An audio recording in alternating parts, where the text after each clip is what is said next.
They called it a necessary corrective measure. That was the Galactic Council's official statement after they sent a sterilization fleet into the Jaran Nebula, wiping out every breathing soul on our allies' homeworld in less than 3 hours. The Jarans were no threat.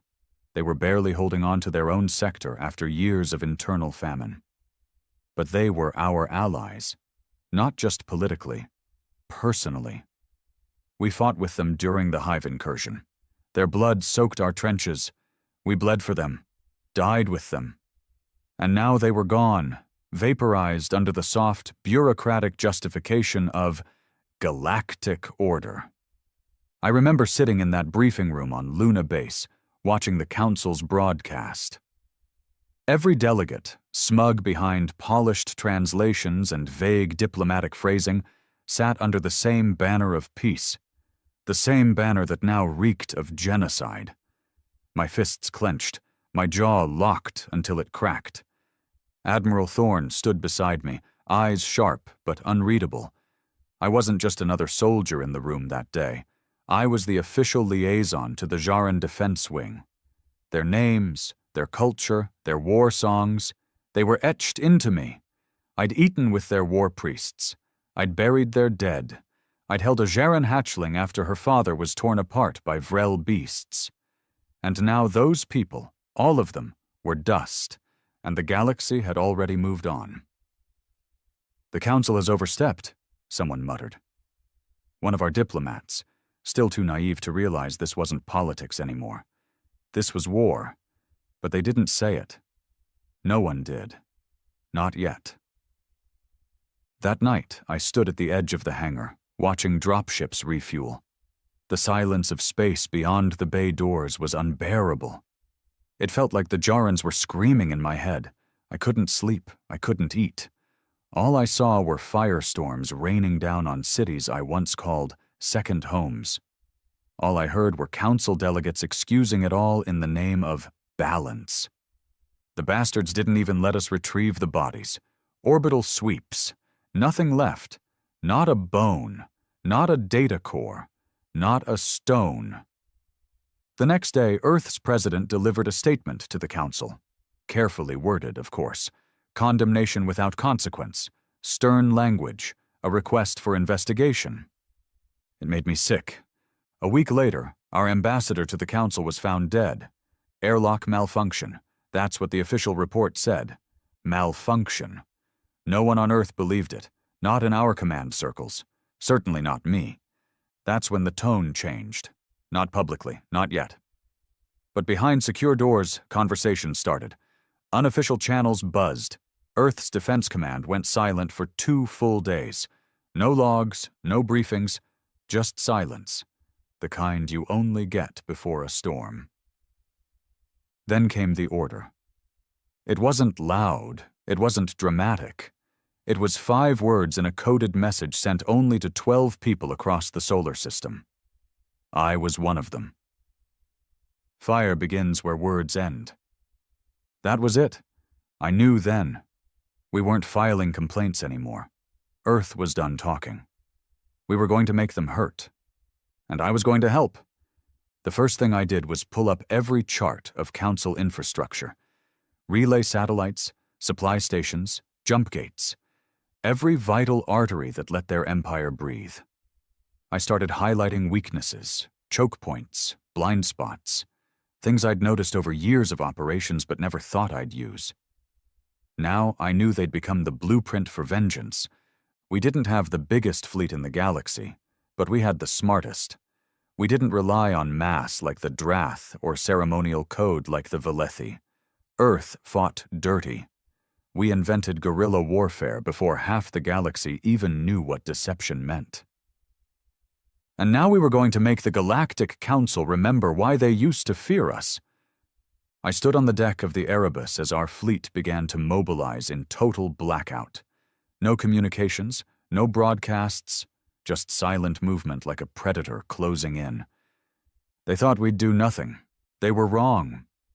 They thought Earth still played by their rules. They were about to learn. Earth doesn't talk after betrayal. It burns. They thought we'd hesitate. They always thought that about humans, that we were too young, too impulsive, that our morality would hold us back, that we'd debate and vote and protest while the stars bled around us. But they forgot one thing. We remember, and we never forgive. The Erebus sat in the darkness near the broken rim of the Syrax's belt, a forgotten region filled with dead rock and rogue comets. No civilian traffic, no patrols, perfect for hiding a fleet. Not a big one. Earth didn't have numbers, but we had teeth. Our stealth cruisers had been stripped of all diplomatic insignias. No more Earth banners, no friendly transponders, no ID, just matte black hulls and silent engines. Ghosts. And we were ready to haunt the Council. Admiral Thorne stood in the middle of the tactical bay, surrounded by the captains of Earth's shadow fleet. Men and women hardened by 20 years of silence, backroom operations, and off-the-books warfare. These weren't the ceremonial faces Earth showed the galaxy. These were the real ones, the wolves behind the curtain. "We strike first," Thorne said. His voice never rose above a low growl, but it cut deeper than any shout. "We strike hard. We do not negotiate. We do not offer surrender." A captain raised a hand. "Do we tell them who did it?" Thorne turned to me. "You want to answer that, Commander?" I looked at the hologram between us. 12 jump gates, dozens of resource hubs, civilian ports, military stations, all Council-owned, all vulnerable in different ways. "No," I said.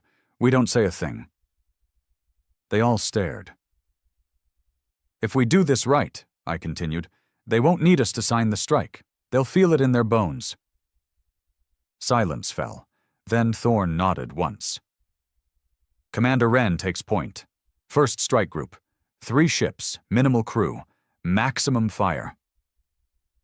That was me. Reen!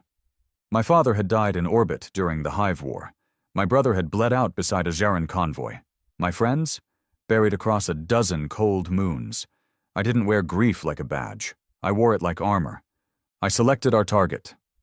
Gathar 9, a communication nexus used by the Council's border fleets.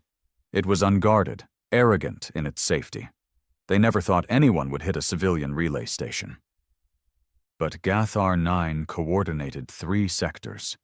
It was their voice, their eyes. And Earth was going to make them blind and deaf in one night. We launched under full stealth. The Erebus gave us clearance, then disappeared back into the belt. It was just me, the Strix, and 2 other attack cruisers, Hunter's Wake and Black Sleet, all black, all heat-shielded, no emissions. We slipped past the first satellites without a sound. Inside the Strix, I stood with my small crew. No uniforms, no names on the wall, just 7 people who knew they might not come back. We didn't need speeches, we didn't need glory, we wanted revenge. As Gathar 9 came into view, a floating cathedral of light and laziness, I gave the order. "Kill the lights." Our ships powered down external signals. Artificial gravity lowered. Engines went cold. We drifted. Like space debris. Right into their gut. The Council's security wasn't just lazy, it was pathetic. They assumed their status would protect them. That fear of fines or sanctions kept attackers away, but Earth didn't care about sanctions anymore. When we reached 40 clicks, I activated the first override. We had Council encryption keys, old ones, stolen from a defected Jaren techie years ago.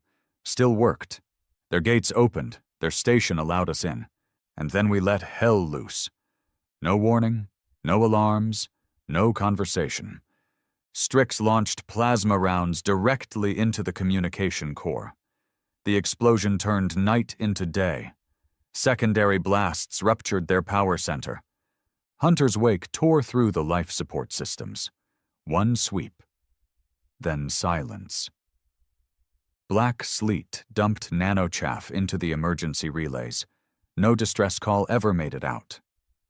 We stayed only 8 minutes, just long enough to burn every circuit, silence every voice, and paint a message in the wreckage. Not words, not symbols. Just a simple broadcast, a silent recording of the Jaran homeworld, burning. That was it. We left before the smoke cleared. No pursuit, no trace. Gethar 9 was dead, and the galaxy didn't even know it yet. The next 2 days were chaos. Council fleets scrambled when their orders stopped arriving. Colonies waited for instructions that never came. Confusion. Panic. Silence. Then came the rumors. Unconfirmed reports of a dark fleet seen near the Syraxes region, of massive strikes against unarmed installations, of a mysterious signal sent before the destruction.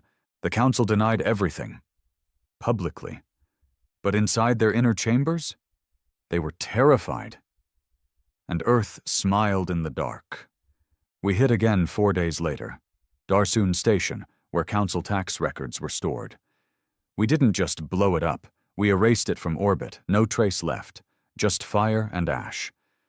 Then Mirath Depot, where the Council stockpiled military food rations. Gone. Velnari fuel fields, torched from underground. Took them months to realize how we did it. Every target we struck was vital, not flashy, not dramatic, but crucial. We weren't just punishing them, we were starving their empire. Piece by piece, and they couldn't say a word. Because to admit it would be to admit Earth had declared war.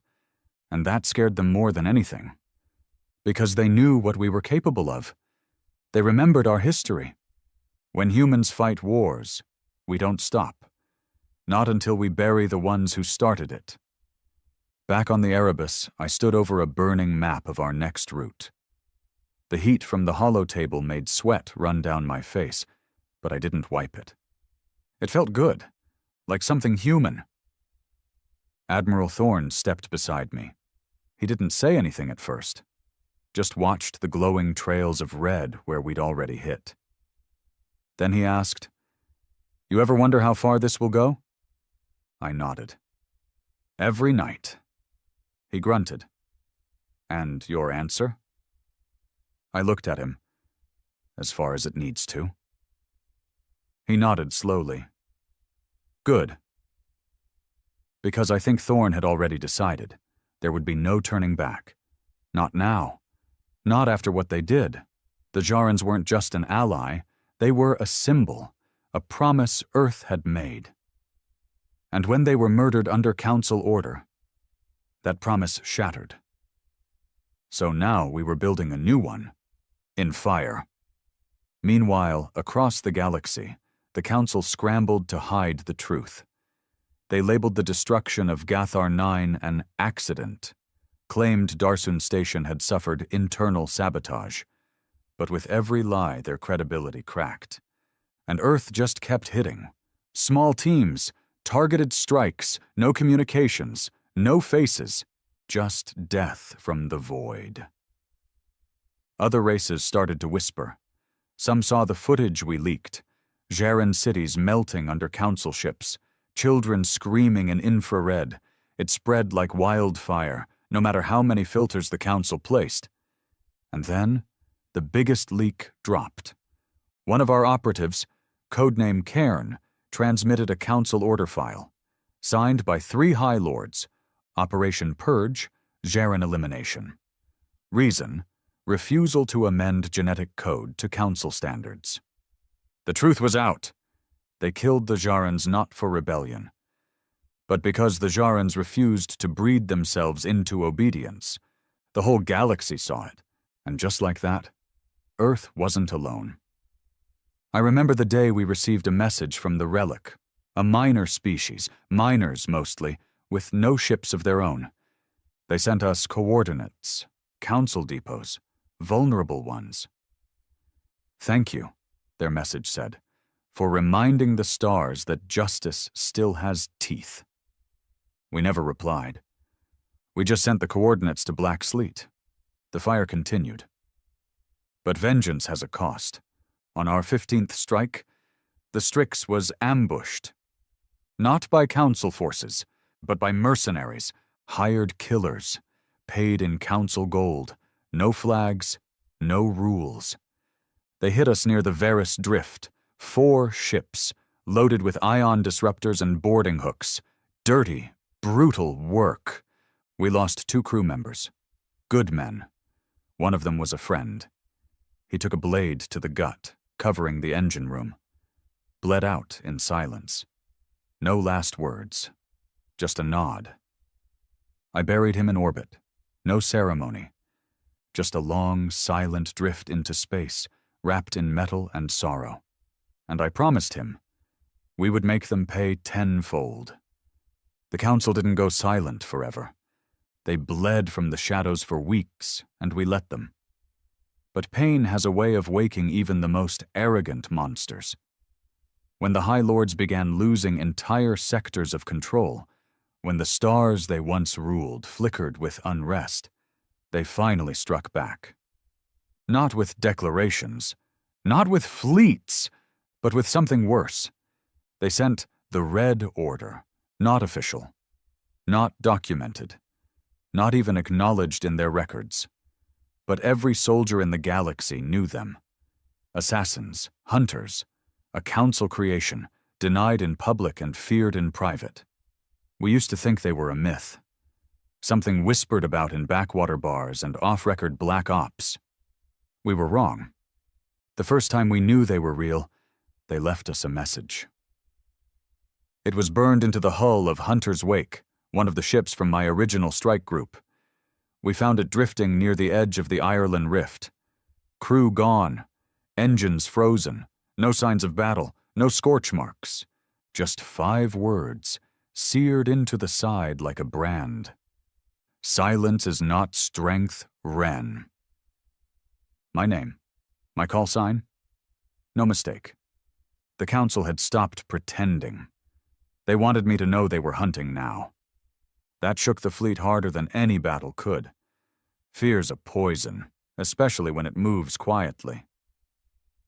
We pulled back, not because we were scared, but because we needed to think. A direct war with the council's elite? That wasn't the plan. Our mission was precision, sabotage, death without fingerprints. But now they wanted a name. So we gave them one. Thorn convened his inner circle aboard the Erebus. The war table wasn't a hologram anymore.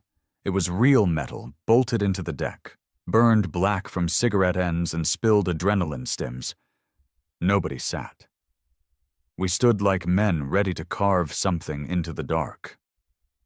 "They're baiting us," Thorn said, trying to force a mistake. "They'll get one," I muttered.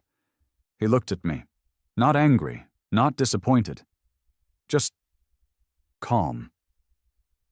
"You want revenge, I get that, but we're not gods, Rain. This isn't a holy war."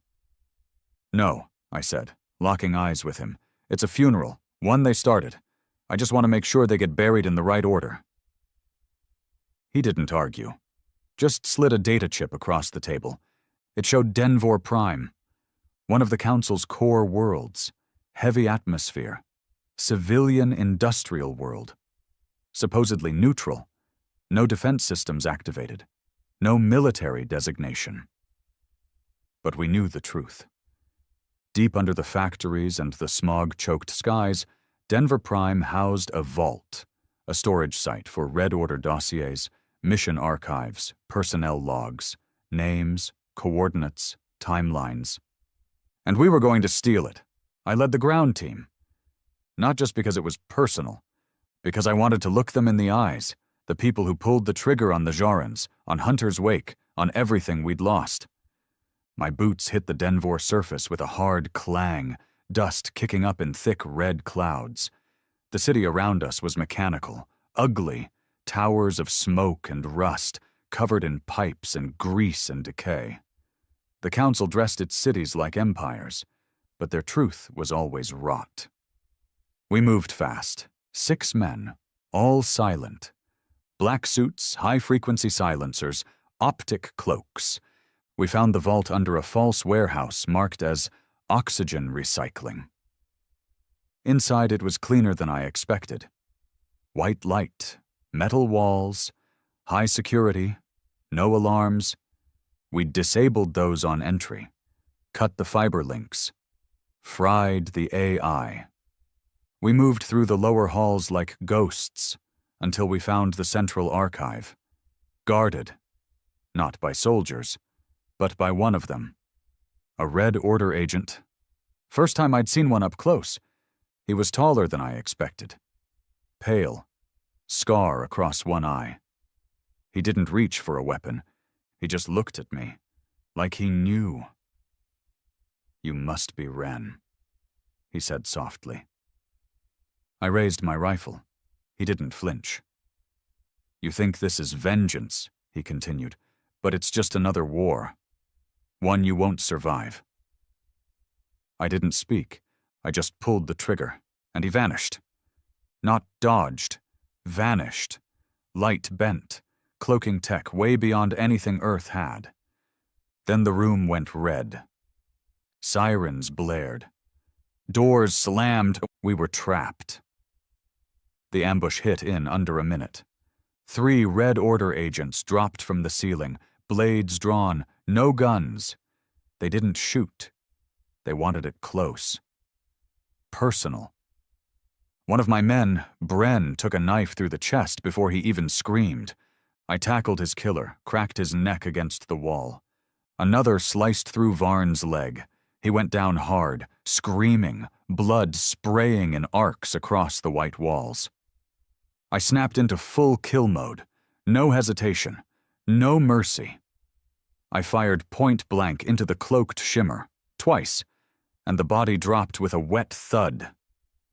By the time it was over, only 3 of us were standing, and we were breathing fire.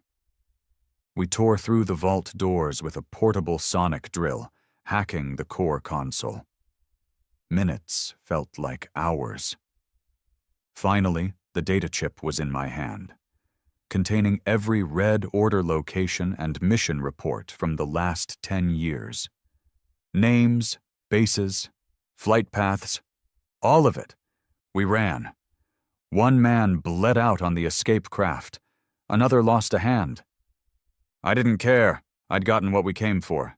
Now I was going to light the stars on fire with it. Back aboard the Erebus, we reviewed the files. The room was dead silent. Every screen flickered with red stamped files, orders signed by the same council leaders who'd once sat on peace panels. Now, we saw the rot behind the curtain. They'd assassinated diplomats, tortured defectors, poisoned entire settlements that resisted genetic compliance. And worst of all, they'd planned the Garan Purge 6 years in advance. That wasn't justice. That was genocide, cold and calculated. "Burn them," Thorne said. "Burn every single one of them." I looked down at the list. There were over 300 known Red Order bases scattered across Council territory. We wouldn't hit them all, but we'd hit enough. And we'd make sure every Council bastard with blood on their hands knew what it felt like to lose. We started with Surat Moon, a medical outpost, secret, hidden under surface layers, staffed by Council scientists who performed body enhancement trials on captured species. They said it was research. We called it torture. We didn't ask questions, we just hit it. Orbital fire, no warning, no survivors. Then Falrex Station, a comms hub masquerading as a trading post. The Red Order stored blackmail intel there, audio files, black box confessions, bribes, leverage they used to keep neutral worlds quiet. We didn't just destroy it, we broadcasted it, across every channel, every frequency. Secrets spilled into the stars. Council corruption laid bare. Suddenly, their allies weren't so loyal anymore. The Velethi suspended trade. The Arun pulled back their embassies. Even the silent, cold-blooded Dreth Syndicate, who never took sides, sent out a neutral statement of strategic disengagement. The Council was cracking, and Earth kept swinging. After the fourth strike, black sleet went dark. No signal, no distress. Gone. We found fragments later, hull chunks, burned bones. Red Order signatures were all over the wreckage. They'd learned. They were adapting. Just like us. And that's when I realized something. This wasn't revenge anymore. This was a new war.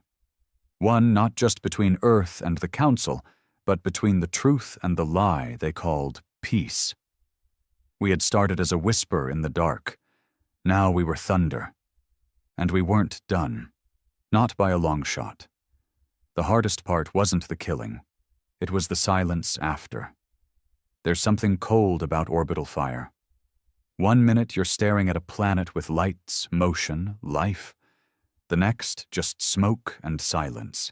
It doesn't scream, it doesn't beg. It just dies, quietly. And then you go back to your ship. You sit, you breathe, and you wait for the next name on the list. We'd taken out 12 Red Order installations in 2 weeks. Fast, ruthless, unrelenting. But every hit made them smarter, more paranoid.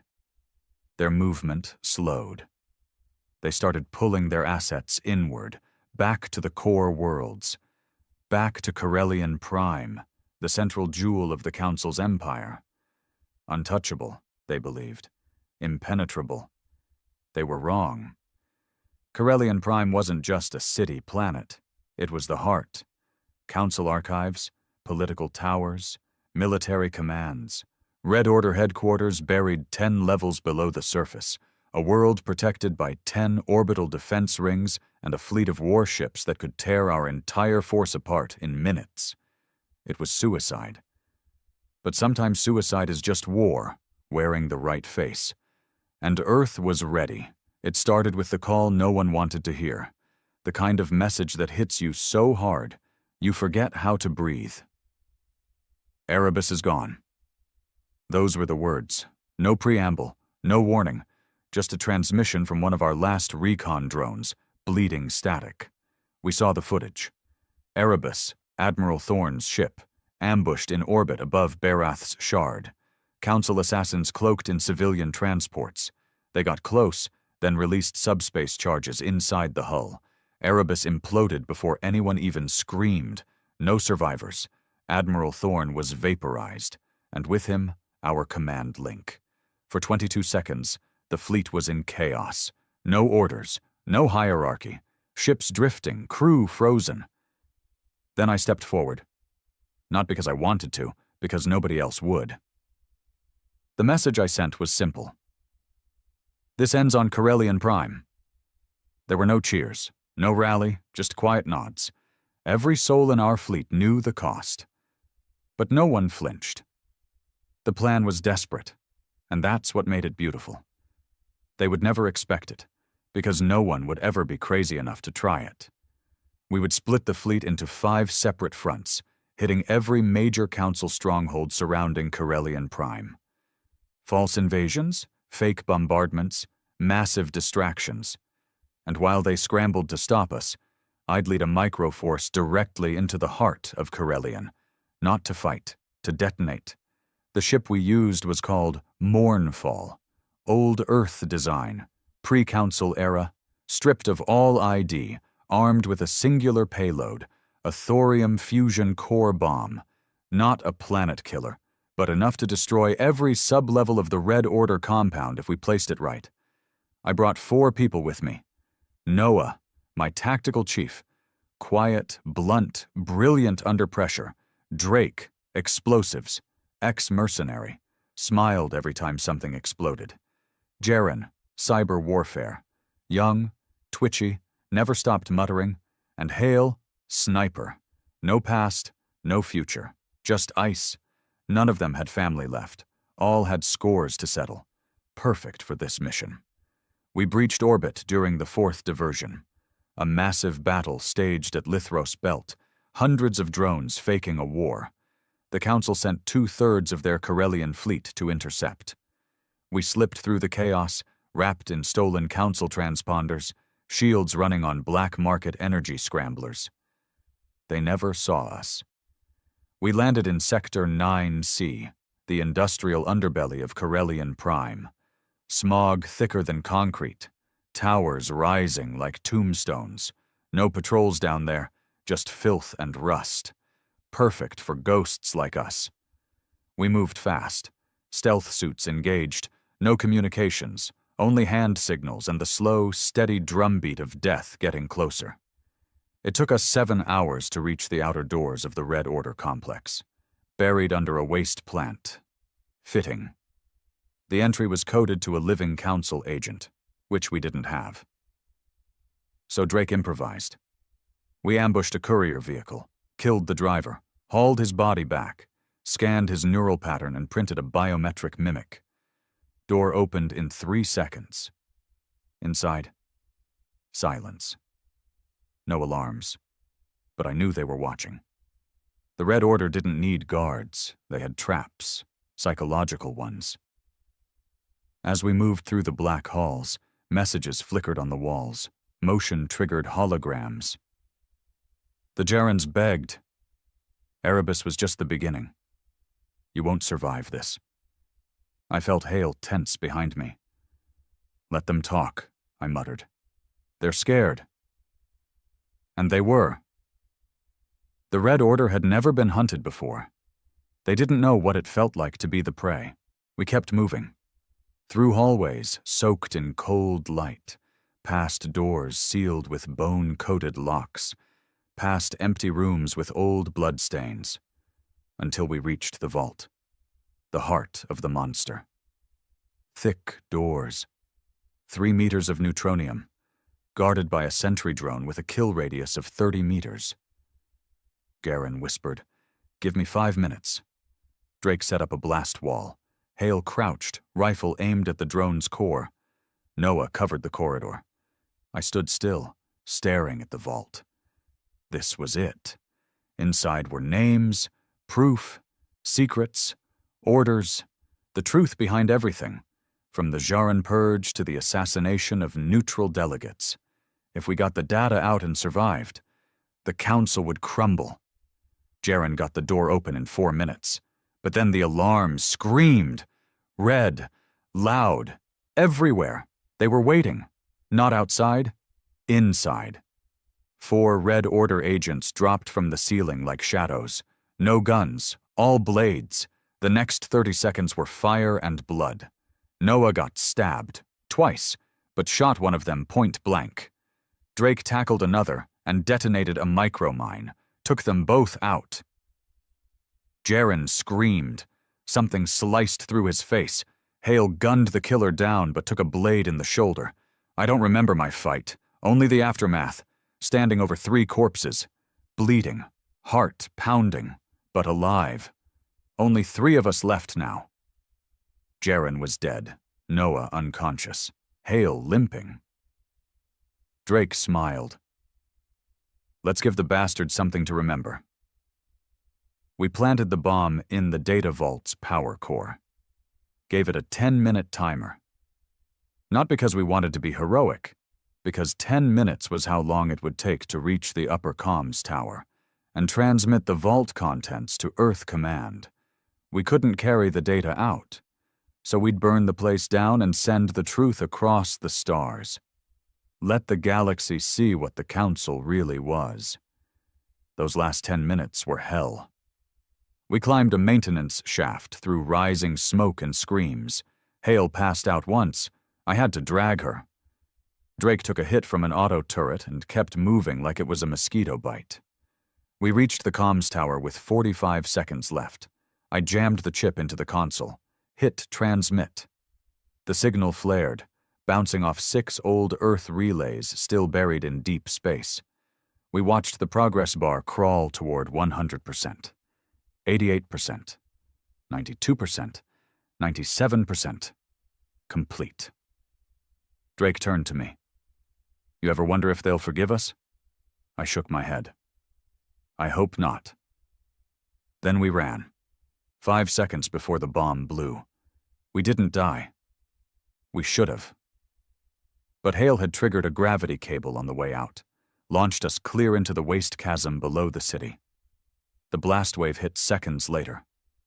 Everything above us shattered. The Red Order vault? Gone. Every secret exposed. The heart of the Council? Burned. They tried to lie, of course. Said it was a reactor leak. Said we were terrorists. That Earth had gone rogue. But it was too late. The data was everywhere. Screens lit up across the stars. Images of the Jarans burned alive. Secret orders authorizing sterilization, assassinations, mind control programs, genocide by bureaucracy. The galaxy didn't just turn against the Council, they howled for blood. Civil wars erupted on 4 core worlds. 3 member races seceded within a month. The Council was dying, and Earth had lit the match. Back in orbit, we reconnected with remnants of our fleet. Noah survived.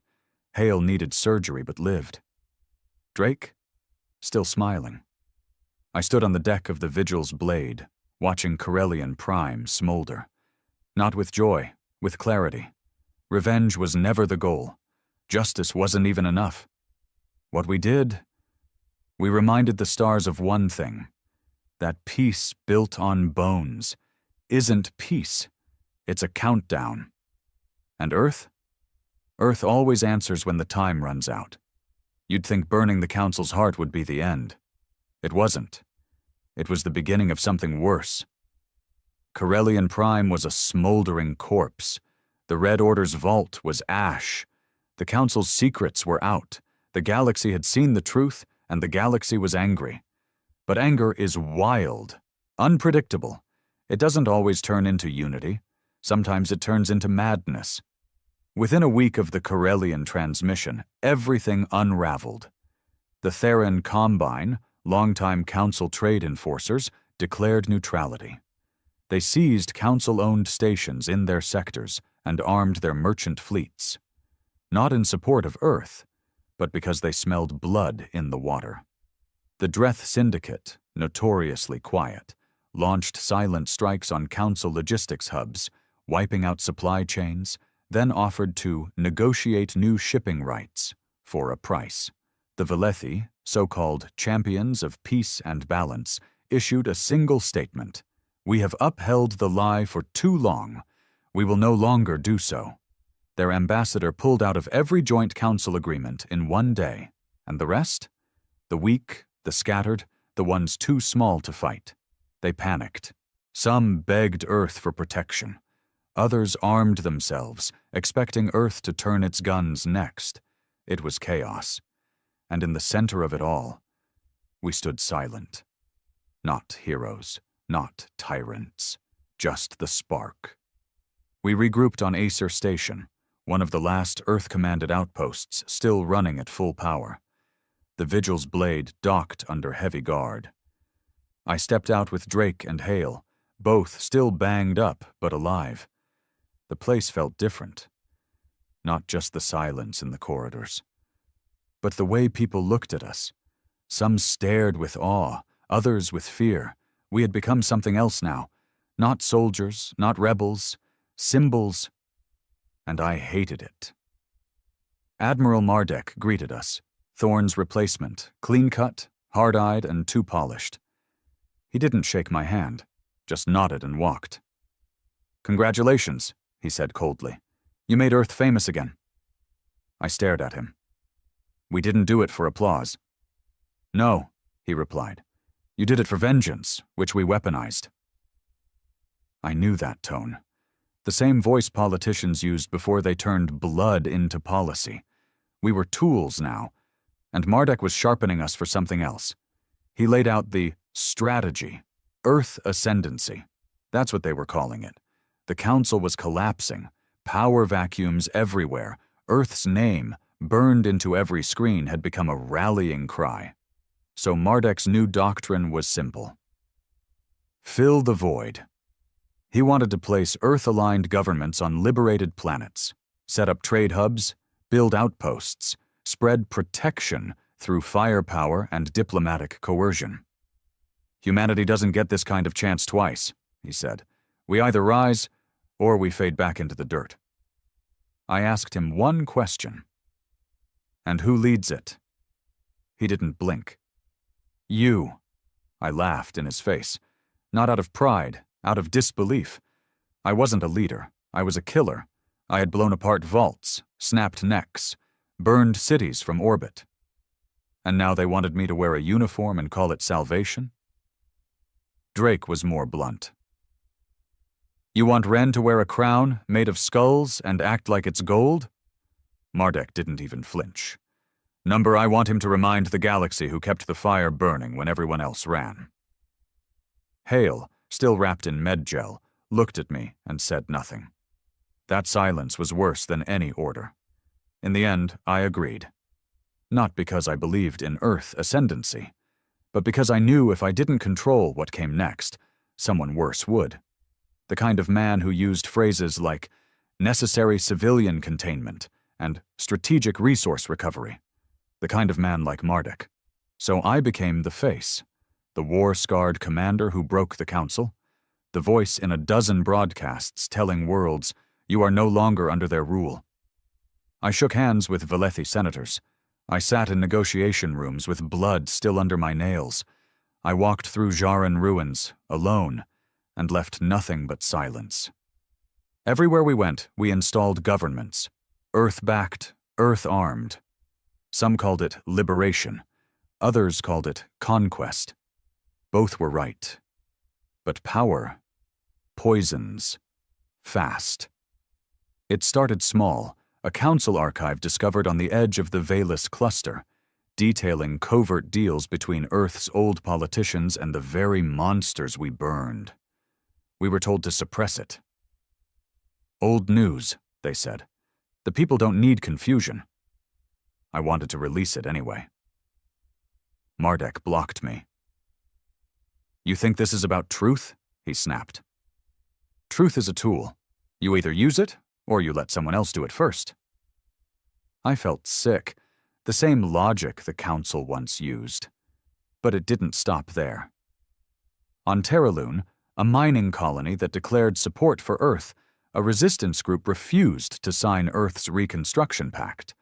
3 days later, their main building suffered a mysterious reactor breach. Everyone inside, dead. When I asked for a report, I was told, no foul play detected. But I knew the script. I'd written it. They were using my tactics, my fear, my silence, and twisting it into policy. I confronted Mardek. You're becoming the thing we destroyed. He smiled. Number, I'm becoming what the galaxy needs. You just don't like what that looks like when it's done right. I walked out, and I started planning. Not another war, a purge. Drake was the first I told. We sat in a dark chamber, no lights, just one old bottle of Jaren Black Mead. They're using the fire wrong, I said. Drake shrugged. You light it. Someone else always finds a way to cook with it. I want to end it. He raised an eyebrow. You mean Mardek? I nodded. And anyone else turning Earth into a prettier version of the Council. He grinned. I'm in. I gathered what was left of the Shadow Fleet, the old hands, the real ones, not Mardek's new stooges. We called ourselves Ashfall, because we weren't heroes. We were what comes after the fire. We hit Earth outposts that had gone rogue, exposed black market dealings, released files on forced labor programs disguised as volunteer reconstruction. We targeted Earth-aligned governors who used power like a whip. And then, we came for Mardek. He was stationed on Aeron's Gate, the central hub of Earth's new dominion. A fortress orbiting what used to be a neutral trade planet. We didn't announce ourselves. We didn't warn him. We crashed his ship into the station's hull. Then we walked in through fire. Mardek tried to run. Hale caught him with a bullet in the leg. I stood over him as he bled on his marble floor, surrounded by banners with my name on them. You stole my war, I said. He sneered. You gave it away. Drake placed a blade on the back of his neck. Mardek spat. Kill me, and someone worse takes my place. I looked around the room. Then I looked at Hale, and I gave the nod. The blade fell. We didn't take power. We scattered it. Ashfall became legend, a shadow fleet watching the Watchers. We left a message on every planet we passed. No thrones, no chains, only fire when needed. Some worlds thrived. Some fell into chaos, but we no longer ruled them. We let them decide what peace meant, even if it cost us everything. Years later, I walk alone. No medals, no titles. Just a name whispered like a curse in council ruins and freedom squares alike. They say I ended an empire. They say I saved humanity. They say I betrayed my own kind. They're all right. Because the truth is simple. We didn't fight to be kings. We fought because someone had to. And sometimes, fire is the only language monsters understand. It's been 6 years since I killed Marduk. 6 years since Ashfall scattered the throne Earth tried to build from scorched bones. People still whisper about those days. About the fire, the purge, the vengeance. But no one talks about what came after. What peace really looks like when the smoke clears and the flags come down. Because here's the truth. Peace isn't glory, it's silence, and silence can rot you from the inside. I live on Veltrin 4 now, a cold, ugly rock in a dying system that no one fights over.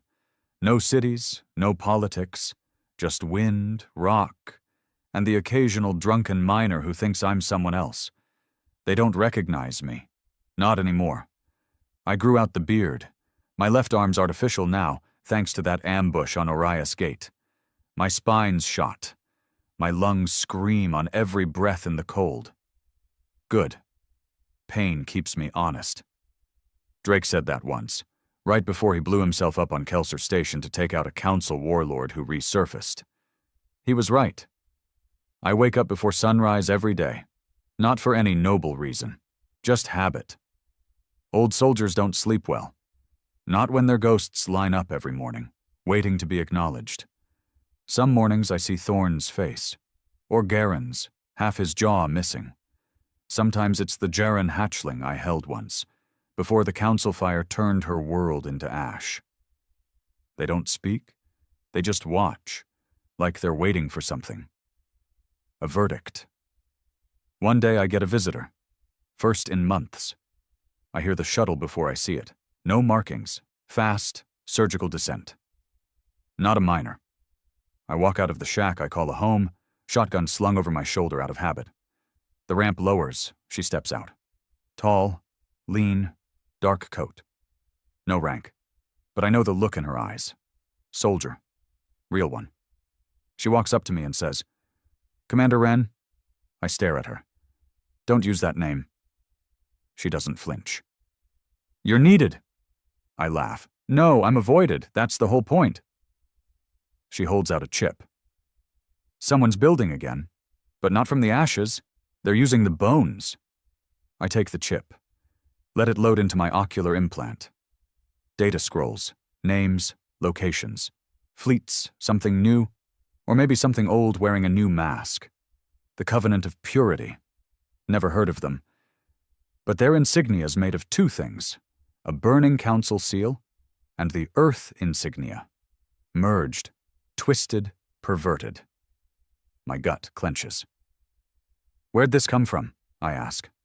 "The Velethi," she replies. "They've been watching them grow, quietly, carefully, and fast." I squint at her. "And you?" "I represent no one." "Then why are you here?" She hesitates, then says, "Because I watched my father die on Surat Moon, and I believed in what you did. I thought the fire meant something." She steps closer. "But now someone else is using your fire to build their empire, and the galaxy's too scared to stop them." I look at the chip again, and I feel it, that old pull in my chest. Not glory, not rage, but duty, the kind you never get to retire from. 3 days later, I leave Veltrin 4. Don't pack, don't say goodbye. No one to say it to. She pilots us out of the system in silence. Her name's Kira, doesn't offer a last name. That's fine. Some names are better buried. We reach Darius Void a week later, one of the neutral sectors no one cared about during the council collapse. Used to be a trade hub. Now, ghost station. Except it's not empty. We scan activity. Ships, not big ones, but fast. Modified, armored, black market builds. But too uniformed to be random pirates. They're organized. Kira whispers, "That's where the Covenant stages their outer patrols." I ask, "Any infiltrators?" "None survived." I nod. "That's about to change." We land silent. Stealth insertion, just like the old days. The air inside the station tastes like copper and sweat. We move corridor by corridor, cloaked, quiet. And then I hear it, a speech, echoing from the central chamber. We slip closer. And what I see freezes my blood. Hundreds of people, different species. Some in Earth exo-armor, others in modified council uniforms, all staring at a single figure on the dais. A man, human, young. Too young to remember the war, but his words. "They betrayed us," he says. "Earth lit the stars on fire and then abandoned us to the dark. The council fell, but nothing better rose. We've waited long enough." He raises a fist. "And now we rebuild. Not with compromise, not with weakness, but with purity." The crowd roars. Behind him hangs a banner, half council, half Earth, stitched together like a goddamn Frankenstein monster. Kira whispers, "That's their prophet. Name's Colvin." I watch him speak. His tone is mine, years ago. His fire is mine. But his direction is everything we fought against. He isn't trying to free anyone. He wants to dominate. We exfil that night. No shots fired, no alarms. But I know what's coming, and I know what I have to do. I send the word. Old channels. Ashfall ghosts, not all answer. Some are dead, some buried in exile deeper than I ever went. But a few voices crackle through the void. One message. "They're using your name, Ran." Time to take it back. We hit them hard, 2 weeks later. Not their fleet, their ideology. We intercept a propaganda ship broadcasting purity manifestos to border worlds. We hijack the signal, and I speak. No helmet, no title, just the scarred, half-dead version of the man they tried to turn into a symbol. If you're hearing this, you've already lost something. Maybe your home, maybe your family, maybe your place in the stars, and maybe you think someone like him will give it back to you. I pause, then lean in. But Colvin doesn't want to save you. He wants to use you, the same way the Council did, the same way Earth tried to. I know because I watched it happen. I burned for it. I stare into the lens. If you follow him, you're not choosing strength. You're choosing slavery, just dressed in new armor. Ask yourself one thing. When was the last time someone gave you power, without asking you to bleed for them first? The feed cuts. Then we destroy the transmitter. Over the next month, we hit 12 of their outposts, expose 5 of their leaders, hijack 16 of their propaganda lines. We don't kill unless forced. We don't conquer. We remind. Remind the galaxy that tyranny doesn't always wear alien skin. Sometimes it looks like your own reflection, but then they hit back. Hard. Ambush near Veth Corridor. 3 Ashfall ships lost. Kira shot, shoulder wound. We limp away. And I realize they're not just growing. They're recruiting from the children of our fire, those born after the war, raised on half-truths and burning questions. They want meaning, and Colvin gives it to them. With my name on the banner, it all comes full circle, doesn't it? We burned the old empire. Now a new one rises from its bones. My bones. And the only way to stop it is to burn it again. Even if this time I don't come back. We lost Ridgefall Station 2 days after the Veth ambush. It wasn't just a base. It was one of the last neutral refueling points in the deadline, a corridor of unclaimed space where no one held authority and everyone held a weapon. Ashfall had kept it quiet. Low profile, no flags, no comms, no propaganda, just food, fuel, rest, and silence. It was the kind of place where tired men went to stop shaking and remember how to breathe. Colvin didn't care. His people hit it without warning. 3 stealth cruisers, 2 shock teams, no demands, no messages, just a single signature burned into the hangar floor before they left. Rand's peace is weakness. I stood over the ashes 3 hours later. The wind smelled like charred steel and melted plastic. Bodies had been vaporized. Only shadows remained, burned into the walls, outlines of people caught in the blast wave. One of them looked like a child. Maybe a technician. Maybe a refugee. Didn't matter. They were gone. And Colvin had sent his message, loud and clear. We buried the fragments in silence. No graves, no speeches, just dust and a crater. Kira leaned against the burnt remains of a comm tower, blood leaking from her shoulder bandage. She hadn't said much since the attack. Not since she watched 5 of her friends get atomized by Colvin's proxy fleet. "You okay?" I asked. She didn't look at me. "Does it matter?" "No," I said. "But I ask anyway." She turned. Her eyes were red, not from crying, from rage. "This was supposed to be over, Ren.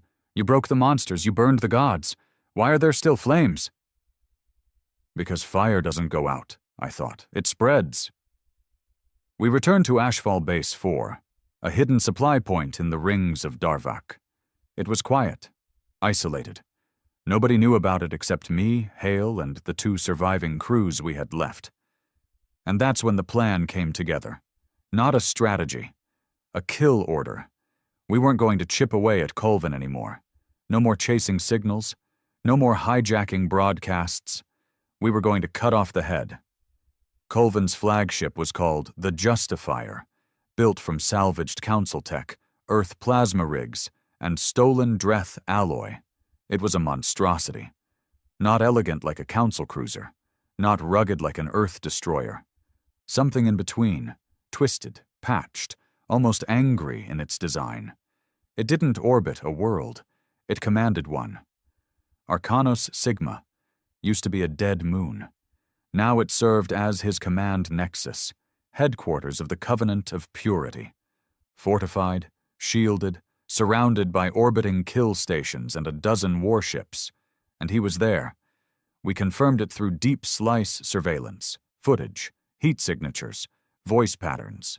Colvin was central, always visible, always preaching from his marble tower like a prophet in polished armor. He wasn't hiding. He was daring us. And I was ready to accept. Ashfall gathered what was left of itself. 1 main battlecruiser, the Writhe, 5 escort ships, 4 stealth pods, 15 soldiers, 2 snipers, 3 techs, 1 medic, and me. Broken spine, artificial arm, half a lung that whined when I coughed. It didn't matter. I'd survived worse. So had they. Drake was dead. Jaren, too. Thorn, long gone. Hale missing in action, taken 2 years ago during a failed op on Helena's Verge. I hadn't heard from her since. Maybe she was alive. Maybe not. But I still carried her tags, because I knew this might be the last fight.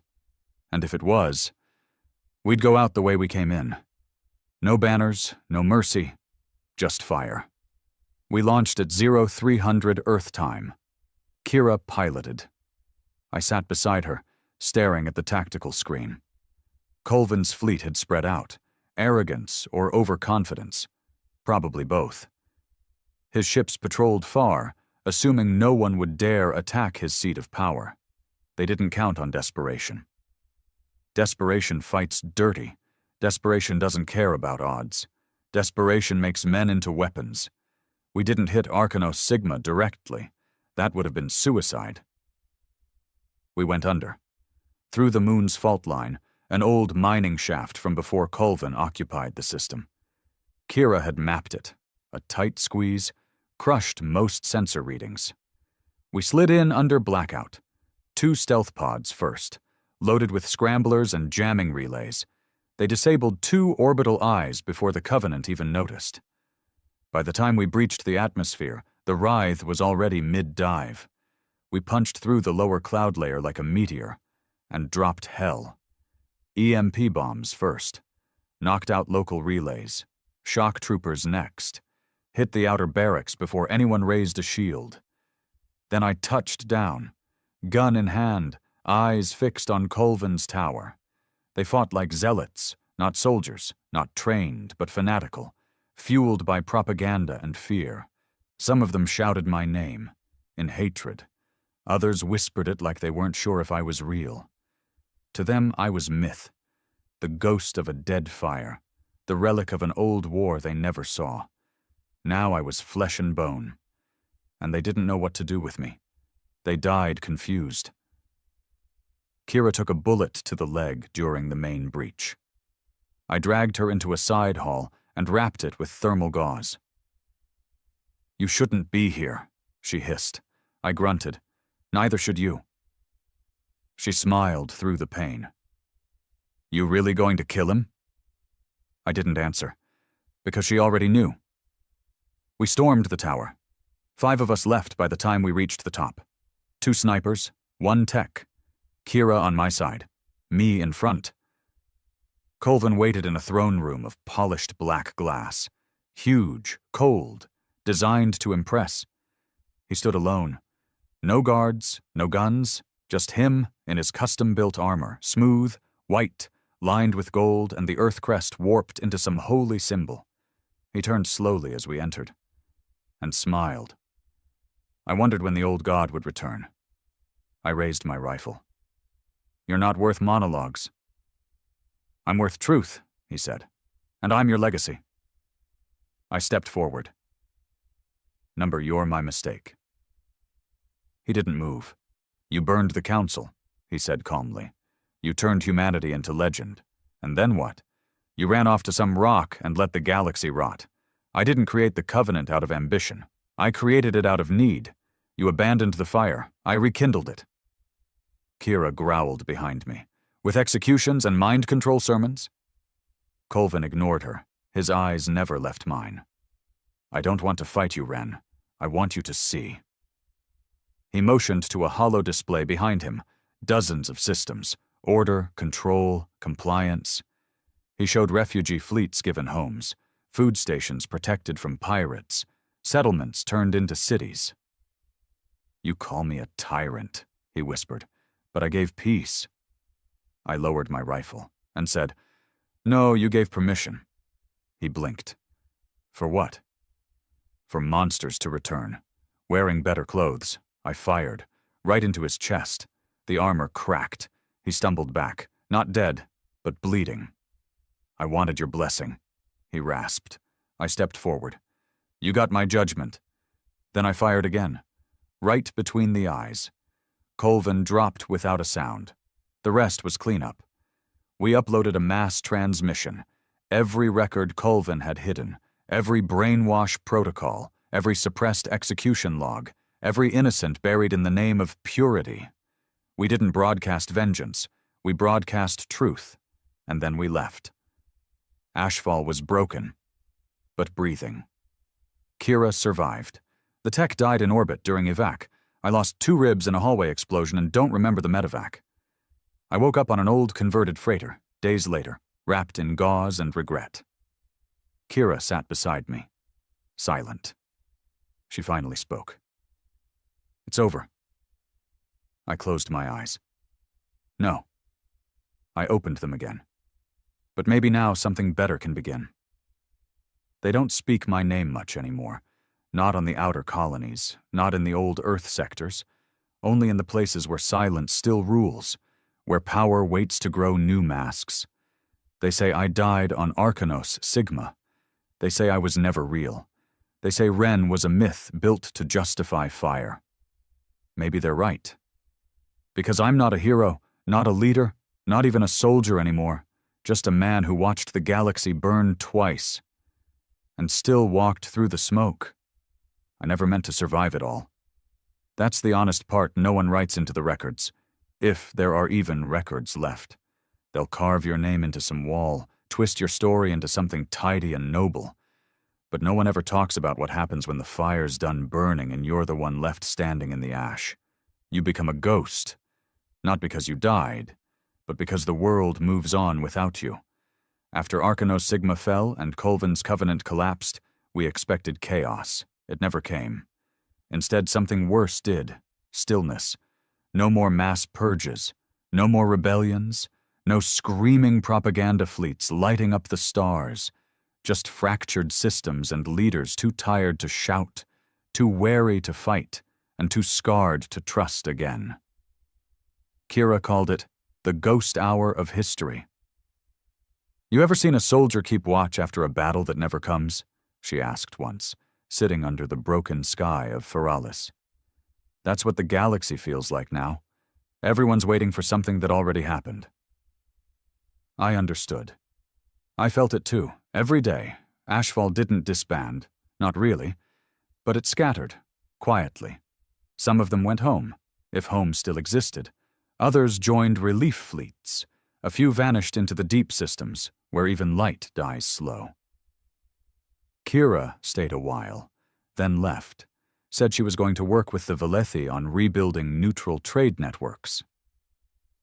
"Something boring," she told me, smiling. "Something peaceful." I didn't argue. I just watched her leave. Didn't even say goodbye. Didn't need to. Some things are understood in silence. Me? I went back to the dirt. Found a moon called Cethus III. Middle of nowhere. No political value, no ore. Just sky and stone and wind. I built a shelter near the ridge. Same tools, same hands, same scarred arm. Simple. Just like the Jarans taught me once, a lifetime ago, before the council burned their songs into dust. Some days I plant things in the soil, knowing they won't grow. The frost eats most of it. But I keep planting. Habit, I guess. Hope, maybe, though I'd never admit that out loud. One day, an old man from the settlement 4 clicks down came by. Name was Relin. Weathered face, worn boots, talked like he chewed stone for breakfast. "Name's Ren, right?" he asked, squinting through dust. I didn't answer. He grunted. "Didn't think you'd be so normal." I stared at him. "Disappointed?" He smiled. "Number just figured someone who broke empires would have more to say." I said everything I had to with fire. Relin nodded. "Yeah, and now there's no one left to burn." He stayed a while. We didn't talk politics or war, just dirt, storms, crops that won't take root. It was strange, good, human, but it didn't last. Nothing ever does. 2 years after Arcanos Sigma, someone tried to kill me, not in a dramatic way. No speech, no long vendetta, just a knife in the dark. Settlement kid, maybe 16. Face pale, hands shaking. I caught his wrist before the blade got to my throat. Asked him why. His answer? "Because you let it all happen." I didn't fight back. Just took the knife, gave him food, told him to go home. Didn't report it. Didn't tell Relin, didn't tell anyone. Because he wasn't wrong. Let me tell you something no one teaches in the academies, or the barracks, or the fancy tactical halls they rebuild every time another hero rises. There's no such thing as clean victory. You don't end wars. You pause them, until someone else finds a reason to pick up the sword you buried. Colvin proved that. Mardek before him. Even Thorn, in his own way. And me? I gave them the blueprint. I burned the first one. But I left the matchbox behind. Sometimes I wonder what Hale would have said if she was still around. She always saw through things, especially me. "Your biggest weakness," she once said, "is thinking fire is a final answer. It's not. It's a tool, and tools get stolen." She was right, and I should have known better, but I didn't. And now I live on a rock that doesn't care if I once shouted at the stars. Maybe that's fair, maybe that's justice, or maybe it's just time doing what time does, erasing men too dangerous to remember but too loud to forget. One morning, I woke up to a voice outside. not a knife, not a ghost, a child. Girl, maybe 12. She stood there holding a cracked datapad, wrapped in cloth. Didn't say her name. Didn't need to. "Are you the man who stopped the council?" she asked, eyes wide. I looked at her, at the way she clutched the pad like it was sacred. "No," I said, "but you're Ren." "I used to be." She blinked. "I read about you in a file. It said you did bad things." I nodded. "I did. Why?" "Because worse things were being done to people who couldn't fight back." She thought for a long time, then handed me the datapad. "I copied some of your messages," she said. "The old ones, from when you warned people." I turned it on. My voice came back to me in low static, older than I remembered. Harsh. Raw. I hated the sound of it.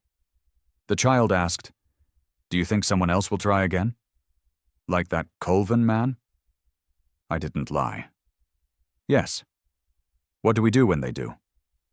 I looked out at the horizon, wind cutting across broken stone, and I said, "You speak, you fight, and if no one listens, you light the fire again, but you burn clean." She came back sometimes, with others, not to worship, not to kneel, to ask. They brought stories, reports, evidence of new factions, new movements, new flags. They didn't want me to lead. They wanted me to teach, so I did. Not in speeches, not in orders, but in truth. No crowns, no chains, no saviors, only choices. And the reminder that silence, too, is a weapon, one that kills slow. I'm dying now, not from war, just time. Old bones, bad lungs, an arm that sparks when it rains. I write this from the same shack I built with my own hands. Not to inspire, not to confess, just to record. Because history isn't shaped by heroes, it's shaped by the broken, bleeding men who refuse to let monsters sleep easy. If you're reading this, don't make me a martyr. Don't carve my name. Remember what I did.